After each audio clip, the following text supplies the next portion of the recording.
speak on or talk about before we get going? Yeah. Just right quick. Just shout out to the Capricorns once again. We made it kind of quick last segment, but shout out to you guys. And then also, if we can, I wanted to advise people because I don't know if y'all noticed, y'all.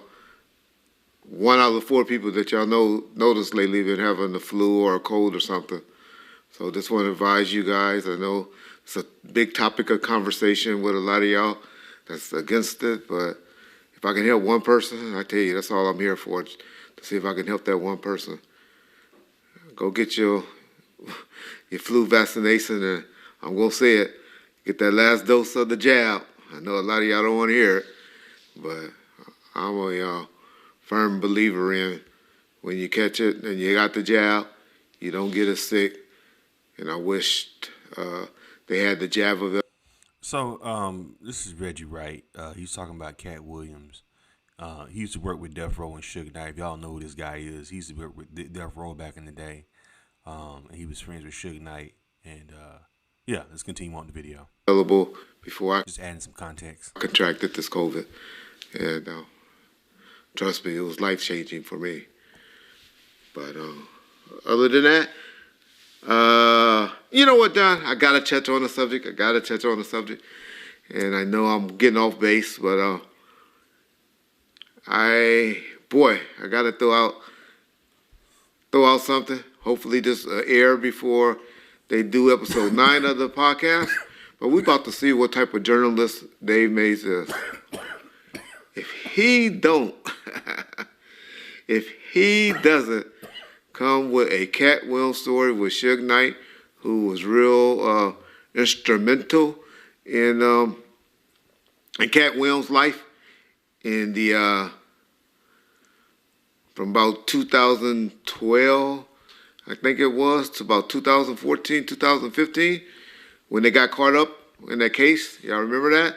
No, a lot of y'all might not remember when Suge and Katt, and one of the reasons that Suge Knight went on and took that deal, because he was also facing, Katt ended up only getting probation out of it, but Suge was still facing a 3 strike on that case as well. Wow. That's what I always tell y'all was, one, he had three cases pending, meaning Suge, and all they had to do was convict him on one of them, and he would have been. I forget. I think Suge Knight used to be Katt Williams' manager back in the day. Why he hired Suge to be his manager? And how did that come about? I'm pretty sure he's going to talk about it right here. Been a 3 striker, and he would have been 25 years to life instead of just a straight 28 years. Dang. It's a big difference, y'all. When y'all learn, hopefully none of y'all ever have to learn, but that L means a lot. Yeah. Because this dude's still in prison that I know, heard of, has 7 to life. There used to be something called 3 to life. Don't know if there was any 3 to lifers left. But that's up to, that's when you go before a parole board. Just throwing out some education on that. But I'm saying all this to say, if Dave Mays neglects to talk to Suge Knight about Katt Williams stories, then he don't know Suge Knight, and he shouldn't be involved in that with Suge, and because Suge got some great Katt Williams stories, and y'all would love it. And Katt is hot right now, right? Katt assassinated about 10 to 15 comedians with that segment that he did with our boy Shannon with the Shay Shay podcast. I mean, if y'all can't tell, didn't notice, that was written. These are things that he just laid out. That was planned. That was a planned Katt attack. I don't think Shannon knew that he was going to take over the podcast like that, but he did a hell of a job of scripting it out. A lot of the things y'all don't know, Katt been preaching I can't wait till this week to come up, because everybody going to be coming up with all of their tapings and with the iPhones and stuff of Katt Williams telling stories. I bet you at least 5 of those stories he tell pop up where he's been preaching since 2010. And that's why he got banned. That's why, I'm not one of them to say that he was on drugs like a lot of people say. I don't think he did I don't believe Dave Chappelle was on drugs. I just think Dave Chappelle just went crazy and got into some black power shit or something like that to make him walk away from that $50 million deal he had with Comic View. But Katt Williams got banned because he was saying all of this stuff before. He just found a platform to put it out and put it all together. And man, tore up the internet, killed it.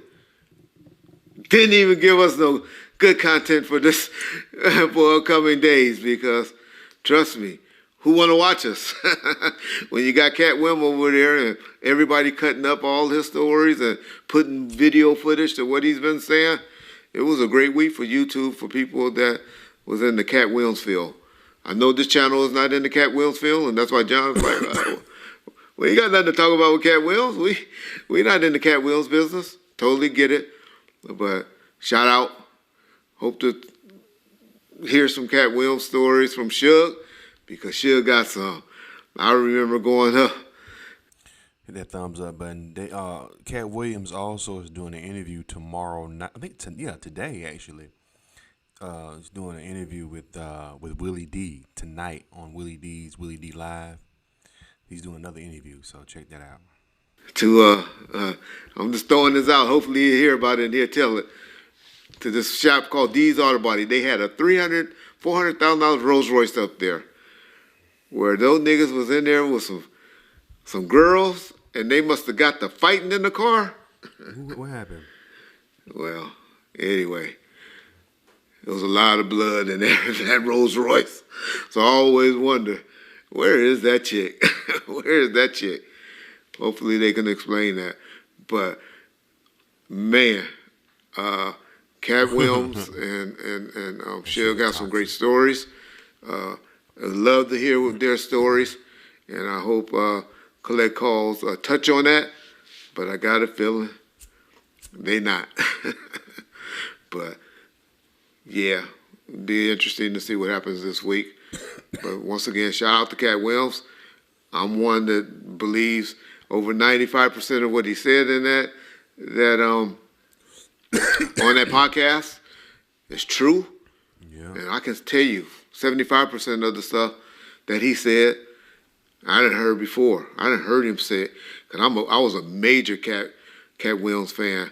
I go all the way back to the Laugh Factory, or the Chocolate Factory, the one that was on Sundays that he used to go and perform with my boy Pookie. Anybody that was in the comic scenes, y'all know Pookie. He had Chocolate Sunday every Sunday nights. And I was following Katt back then and helping Pookie with some financing back then. Shout out Pookie. Don't know what you've been doing or how you doing. Hopefully everything's still well with you, brother. The thumbs up, buddy. So, just spoke on that. That's all I wanted to say about the Katt Williams. If you want me to tell some Katt Williams stories in a later episode, you ask me the questions and I'll respond. But I know you got a list of questions you want to ask me, so let's get going.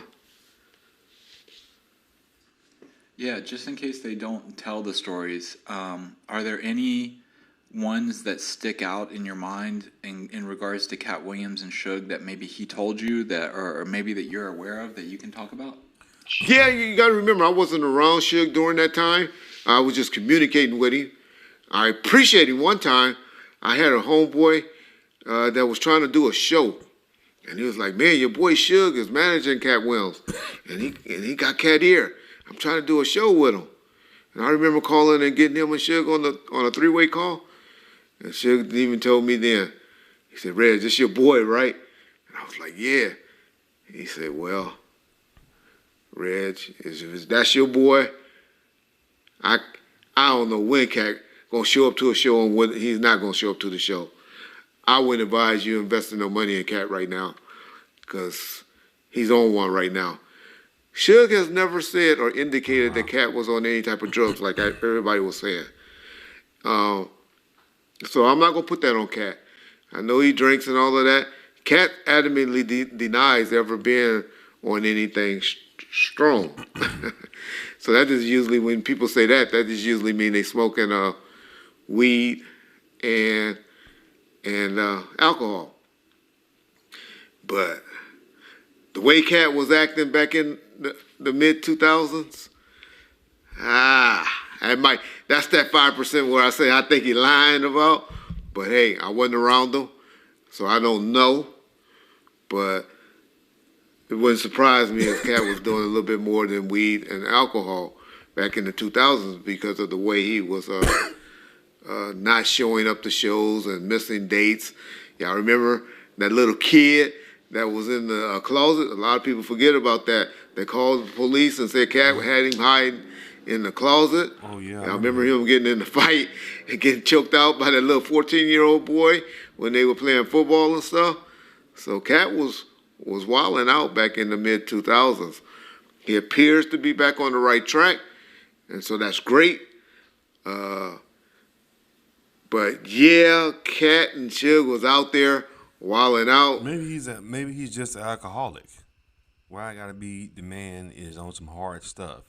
Maybe the man just is a heavy drinker. That could be, you know, you could be just a heavy drinker. And you know when people get drunk, they get crazy. So that could just be why I gotta be he on a hard drug. He could just be on a lot of weed and a lot of alcohol. That'll make you go do some stupid shit. You know what I'm saying? For a while, about at least 3 to 4 years, until the point where Suge eventually got in trouble. For those of y'all don't know, with the photographer, him and Katt Williams was together, and that's when they took a picture of him and his son that he was always talking about, Legend. And Suge, didn't want his son's picture out there in the tabloids and stuff. He said, like Suge said, you can take a picture of me, but don't be taking no picture of my kids. And so he was being protected of that. And then that's when but those niggas was out there being pimps. I remember I told y'all Suge went through a pimping stage. And that's when I guess they had the 2 girls go allegedly and beat up the photographer and take the camera from him, which both of them eventually got convicted of. Suge played out, took the incident with Terry Carter, and so the DA office dropped that charge, and the one with F. Gary Gray, that threatening charge. Those were the other 2, really? And they just gave him 28 years for the incident with Terry Carter. Yeah. But those were the 3 cases that Suge was facing.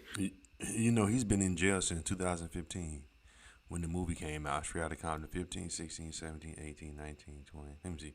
15, 18, 19, 20, 21, 22, 23. 7 years. He's been in jail 7 years, dude. That's crazy. And could have got struck out on and could have got an L behind him.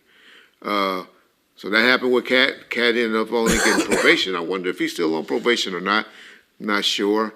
But I know he just had got a fine and paid probation.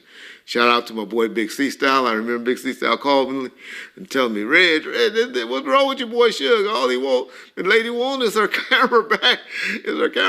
And this shit could go away.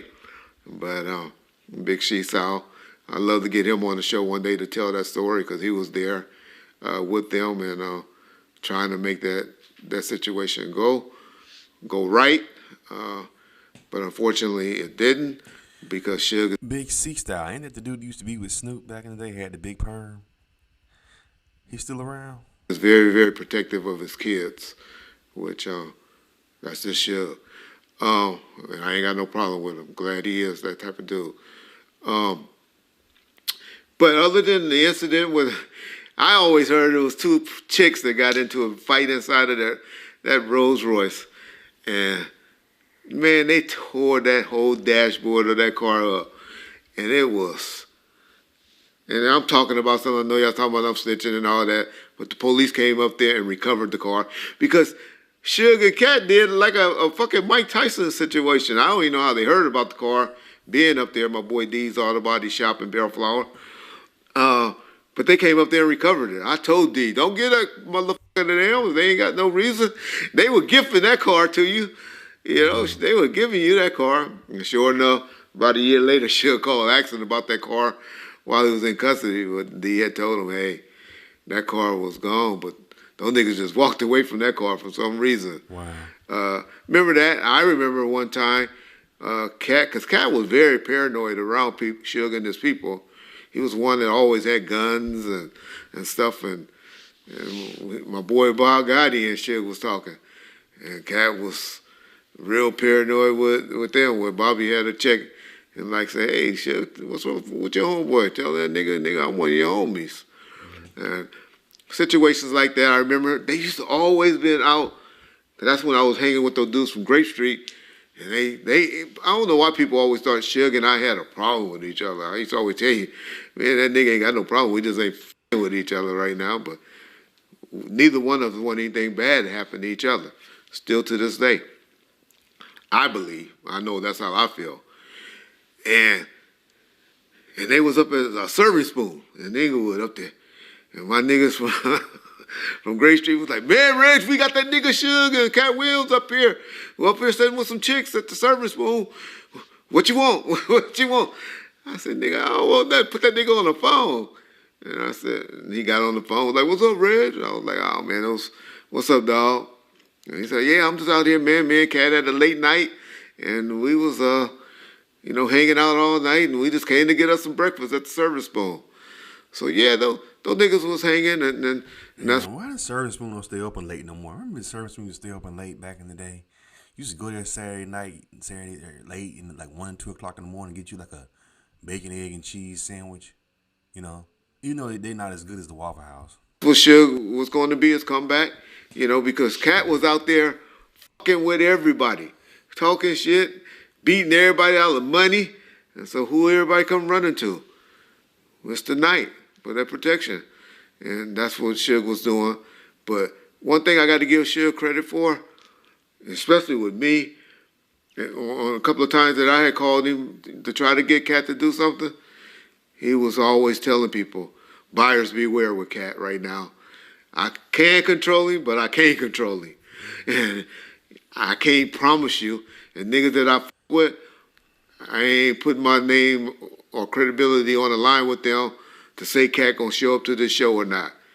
And when it comes to Katt Williams and Suge Knight situation, that's one thing I always appreciated from Suge, that he told me and probably saved me a relationship with one of my good friends still to this day. I actually was just out playing poker with him last night, 2 nights ago. And so he saved that relationship because sure enough, right after that, Katt was wilding out and wasn't showing up to shows. But glad to see Katt doing a comeback. Y'all think Shay Shay is winning from this, and all you YouTubers are still in their content and all of that, posting it up as winning? That ain't who's winning from it. Who's gonna win more than anybody right now is his Katt, his manager, and the fucking local promoters. Because guess who want to go see a show now? Everybody want to go see a Katt Williams show right now. And so whoever set up that interview and on YouTube and did a hell of a job. It's unfortunate he had to bring down a lot of casualties with it on talking about a lot of our black comedians. But you motherfuckers are funny to me, especially you black folks. Y'all praising what Katt Williams did, but let other black folks or me or somebody like that on YouTube be talking, oh, you bringing another black man down. You bring another black man down. Katt Williams, as great of a job as he did, and I agree with him, he attacked at 98% of black men and their reputations. And so y'all just think about that when y'all all up there with y'all two-way judgments and all of that.